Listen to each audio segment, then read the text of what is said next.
Chinese have an old ancient saying, and it's called the red thread. And they believe that an invisible red thread connects all people that are destined to meet, regardless of time or place. And the red thread may tangle, may stretch, but it will never break. At the time we were looking to have children, I couldn't, so we looked at domestic and we looked at international. And to be honest, when we were looking for adoption, there was a big case called Baby Richard, which was very frightening, saying that a legal adoption in the United States could be overturned, and we felt that if we went overseas, we would be guaranteed not to have any of those issues. And we have 3 nieces and a nephew that are adopted from overseas, and we're very familiar with Holt and decided it would be a familiar place to go. So we filled out our paperwork, did our home study, were approved, got a login date, and then we waited and waited and waited. And then we had to go to a meeting at Sunny Ridge, and they told us it could be 10 years before we got Emma.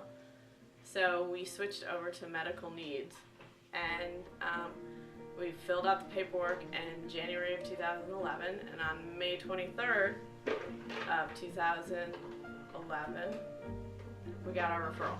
And then we traveled to China on November 30th of 2011 to go get Emma. And we were there for her 2nd birthday party. Oh, our trip was so much fun.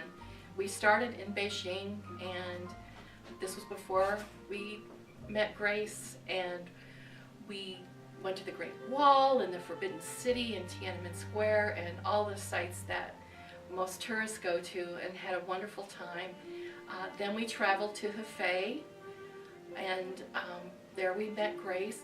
And from then on, we also were tourists and went to a wonderful city that kind of reminded us of San Francisco in a way, called Guangzhou, and also got to see all the sights and enjoy our time there.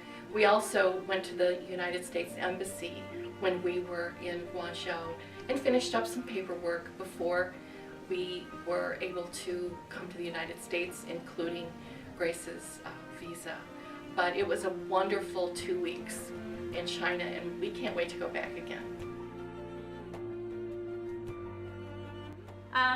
Well, a lot of our friends have children adopted from China, Grace being one of them. There's a good, I think, 14 to 15 friends and families that have children from China. When the kids were all young, we would have an annual Chinese New Year at our house, and sometimes we would have a August moon party, and we took them to some Chinese learning schools. We incorporate a lot of Chinese food, authentic Chinese food in our house. Our house is decorated with Chinese memorabilia and paintings, and we really try to put as much into it as possible. Anytime there's a Chinese event, we try to go.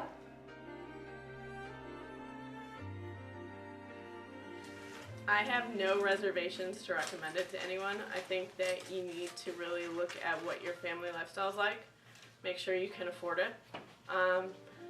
Make sure you really look at what age you want, because a lot of people are adopting older kids, and that works fine for some people. We wanted as young as we could get.